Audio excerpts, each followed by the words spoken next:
Good morning. It's Wednesday, December the 17th. I'm Will Puckett. Thanks for joining us for Catch Up Quick. That's our daily fastcast that airs at 10:30 in the morning, Monday through Friday. Well, Hawkins County Sheriff Ronnie Lawson says a man has been charged in a deadly shooting that happened last month. 60-year-old Robert Farley has been charged with first-degree murder in a Churchill shooting that left 55-year-old Stephen Ball dead. The sheriff said his office investigated the shooting and presented their findings to a grand jury yesterday. The Loudoun County Sheriff's Office and Sheriff Jimmy Davis are facing a federal lawsuit for allegedly forcing a woman to remove a hijab for a booking photo. The lawsuit says that Holly Zaki, a Muslim woman who lives in Knox County, was arrested and searched by an officer in December of last year, which included removing her hijab. Zaki's attorney said that in the court filing that the sheriff's office says it does not require the removal of religious head coverings for booking photos as long as it does not obstruct the view of the face and profile. Zaki is asking the court for compensation, covering damages, court costs, and attorney fees. According to the lawsuit, we did reach out to the sheriff's office. They say they do not comment on pending lawsuits. Well, one person is hurt and a building is a total loss after a fire in Walden's Creek. The volunteer fire department says it happened near Highview Road on Bluff Mountain Tuesday afternoon. Several other fire agencies in East Tennessee also responded, including Sevier County Fire and Rescue and Seymour Fire. Now, the Blount County Fire Protection District holding its first meeting since the county's fire chief and several other board members stepped down. They stepped down after employees sent a letter to Mayor Ed Mitchell accusing the district's leadership of failing to properly lead fire response in Blount County. Now their spots are filled by interim board members and an interim chief. A permanent chief and board members will be announced in the future, chosen by the mayor. Well, new details are out from the Tennessee Bureau of Investigation after they say a Sweetwater police detective shot and killed the suspect who they say had a knife. Officials say police responded to a reported shoplifting on South Main Street Monday night. Investigators say Justin Robinson took out a knife, then a detective shot him. He later died at the hospital. No officers are hurt. The investigation remains ongoing today. We have an update in Knox County where Chief Deputy Bernie Lyon, the sheriff's office, telling us he's awake and responding to simple commands. The sheriff's office saying Chief Deputy Lyon was hospitalized last week, but they still haven't told us why. KCSO says doctors are limiting visitors right now. We will continue to keep you updated on Deputy Lyon's condition. He is running for sheriff in 2026. Well, you might not be able to drive across it, but if you're feeling like a brisk walk or maybe a bike ride, you can now cross the Tennessee River via the Gay Street Bridge. 1.5 years ago, South Knoxville now reconnected to Gay Street. It's a reopening that businesses in the area we spoke with say they're excited for. Angry Dumplings on Sevier Avenue's owner says they took a hit when the bridge closed last year. Jason Chow saying this is one step for the business. Another will be the completion of the Streetscapes project. I want to let everybody know that we're here to support all businesses and that, we're here to work and serve you guys, and just be a little patient with us when you guys are coming down here and you guys see construction, and still we need all the help we can get. Chow says opening the bridge is one step. While it's a victory for the area, there is more work to be done. Well, conversations about a new bridge for traffic are still on hold. Knoxville Mayor India Kincannon saying they requested federal funds but do need time to figure out the best thing that's needed. Right now, more people are getting sick in the state with the flu virus. This is the time of year when we typically start seeing more flu cases. Data from the State Department of Health shows more people are testing positive and going to the hospital for the flu. Cases in Knox County are still low compared to other areas like Chattanooga and Memphis. Health experts say the best way to reduce your risk of getting the flu or severe flu case is to get the vaccine. If you catch the virus, cover your mouth when you cough, wash your hands after you do so, and try and stop the spread. And now, your first alert forecast with meteorologist Belle Oliver. Well, good Wednesday morning. Hope you're having a great start to today. We've started off with some sunshine here in downtown Knoxville. Notice a few of those clouds pushing in today, but we are going to go ahead and look ahead towards tomorrow for Thursday, mainly tracking some late afternoon showers into some thunderstorms looking towards tomorrow night, and also a few gusty winds out there. It's all in advance of another cold front on the way. There's a small chance for a couple of these storms to be on the stronger side. Many of us are under that level 1 out of 5 marginal risk. Really extends from West Knoxville back towards the Cumberland Plateau for Thursday. Again, primarily looking towards the later half of the afternoon into Thursday night. So walking the FutureCast for you, notice we stay dry most of today. There will be a lot of those clouds sticking around.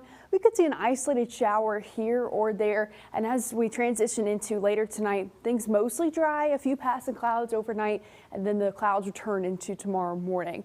Most of us look to be dry for Thursday morning. We'll see a few showers start to push in, especially towards lunch and mainly after lunch into Thursday afternoon.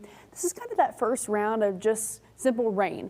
And so the rain will be there from 1 o'clock, and then that will transition into some more showers starting to pick up, especially by Thursday afternoon, getting ready for that work commute home. It's not until later Thursday night we see a little bit more of these rain showers transition into a few thunderstorms. And I think that window really opens between 7 o'clock, and that will continue into midnight. This is where some of those storms could be a little bit stronger at times with some gusty winds, kind of a broken line of some messy showers and thunderstorms. So don't be alarmed if you hear some thunder or see some lightning as you're heading off to bed Thursday night. Thankfully, that's pretty quick. It'll move out. And then by Friday overnight and heading into tomorrow morning, things will be mostly dry. We could see a few isolated showers, but other than that, some clouds for Friday morning before clearing out into the afternoon.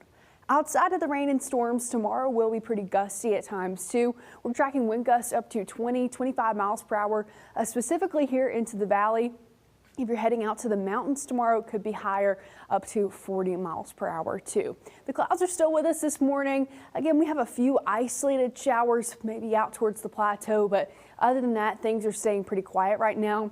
And it will be pretty mild this afternoon. Temperatures will top out into those middle 50s area-wide, sitting right around 54 degrees by this afternoon here in Knoxville, 56 in Madisonville, 53 as you're heading out towards Wartburg, and a nice 57 in Sevierville. So overall, a nice mild afternoon, and we'll still continue to warm up as we look towards Thursday, 58 degrees by tomorrow afternoon. Still tracking again those rain, showers and thunderstorms, especially Thursday afternoon into Thursday night.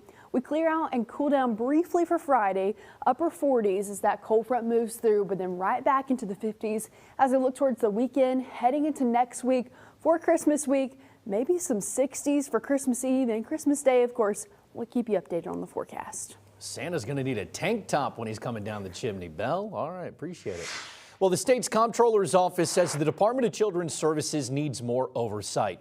A new report out from the department says the state's DCS office has problems handling medical screenings, juvenile facility oversight, and child abuse investigations. However, the report says DCS improved but did not hit the mark on oversight for hard-to-place children and kids who are still in transitional housing. Now, in response to the report, DCS says while challenges remain, substantial progress has happened. They say turning a ship with more than 3,800 employees around does not happen overnight. It takes time, effort, and commitment. They go on to say that after a 2022 comptroller's audit, DCS has 13 findings. 5 of them original findings were fully resolved. In the recent report, 4 were partially resolved and 4 were repeated. Well, we have an update on the Knox County Juvenile Detention Center with Knox County officials looking at several options, considering several options for who is set to head up the center. An oversight board made up of the county leaders helps make decisions. Originally overseeing the center was going to be the sheriff's job, but possibly not anymore. Commissioner Larson J., who's running for Knox County mayor next year, says multiple options are on the table, including the local government or Judge Tim Irwin taking over. One option done by other juvenile centers in Tennessee is hiring a private contractor. The board doesn't really want to go that route because they say if they feel like the third party isn't doing a good enough job, they're stuck in a contract. While nothing's confirmed yet, the goal is to find the next leader as soon as possible. Well, just a few weeks after we showed you the video of that bear going through trash while walking through downtown Gatlinburg's Christmas parade, Pigeon Forge is now adding new measures to protect bears. They tell us that all commercial dumpsters in the city are now bear resistant. The new upgrades aim to protect the bears, lower the number of encounters, and keep you safe. Now, we also have an update on that bear that we saw at the parade. TWRA says the bear is well known in the area, and if it begins to get too used to people, it could end badly for the bear. The city asking everyone to use bear-proof trash cans when they throw food away. WVLT proud to be your official station of the Vols, and Vol basketball back in the win column with number 20 Tennessee rolling number 11 Louisville in a sold-out Crowd in front of Food City Center last night. Tennessee taking the lead early in the game and never looked back. Your final score, 83-62. Next up, the Vols take on Gardner-Webb inside Food City Center on Sunday. Now, only about 2 weeks until we get to see the Tennessee football team at the field one more time. Your number 23 Vols looking to round out the season in form as they take on Illinois in the Music City Bowl. Our team had the chance to talk to some of the players. They all seem to be excited to get the opportunity to hit the field one last time. We still got some vets that are going to play their last game for us, so finish this strong and send them out the right way, but also build with our young guys and start next season the right way as well. So that's the mindset. We didn't play how we were supposed to play second half, and it showed. But I mean, we're grateful to go out there and play one more game together. And it's a blessing to be out here playing for this team, and you know, our main goal right now is Illinois, and go out there to execute what we got planned. Yeah, big question folks have right now is, will Joey Aguilar be back in the orange and white next year? A lawsuit that he filed or hopped on to that was filed to gain another year of eligibility will have to play out while he's focusing on the bowl game. He'll most likely learn his fate afterwards. Well, a familiar face in college football now has a stake in Tennessee's professional hockey team. The Nashville Predators announcing former Alabama head coach Nick Saban, along with his business partner, bought a minority stake in the Nashville Predators. Our station in Nashville caught this video of him back in July at rookie camp, where he was hanging out with former Governor Bill Haslam. Well, we now know who's set to take over as head coach in Maryville for the Maryville High School football team. Kenny Cobble, who has been with the team as defensive assistant since 2016. He's stepping into the head coaching position for Maryville and the Rebels. Maryville High announcing it after Derek Hunt stepped down after leading the Rebs for 9 seasons. Cobble has been a head coach before, leading Jefferson County from 2011 to 2015. Well, tickets for the Savannah Bananas are now sold out. We told you a few months ago the Bananas were playing in Knoxville, one game at Covenant Health Park, the other inside Neyland Stadium. The Bananas are known for a special form of baseball using different rules from regular baseball. The team says they'll have a ticket reselling website for fans this season to hopefully protect against fake ticket resellers. Well, if you missed watching One Knox SC's championship winning season, don't worry.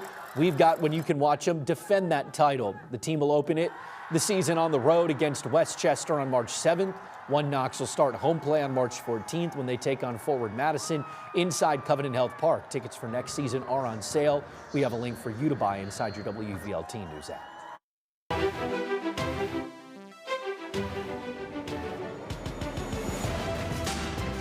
We the People, celebrating 250 years of America. Sponsored by Garza Law Firm. On December 17th, 1903, the world changed forever with the first airplane flight. Orville Wright piloted the first sustained, powered, and controlled flight of a heavier-than-air aircraft. It happened at Kill Devil Hills near Kitty Hawk, North Carolina. The flight lasted 12 seconds, covered 120 feet. Just 11 months and several modifications later, the same plane was able to sustain flight for nearly 5 full minutes. Well, that's going to do it for today's edition of Catch Up Quick. We appreciate you joining us. As always, you can stay up to date on WVLT.tv on your desktop, inside the WVLT News app, on all of our social media pages, and streaming 24/7 on WVLT+. We'll see you back here tomorrow.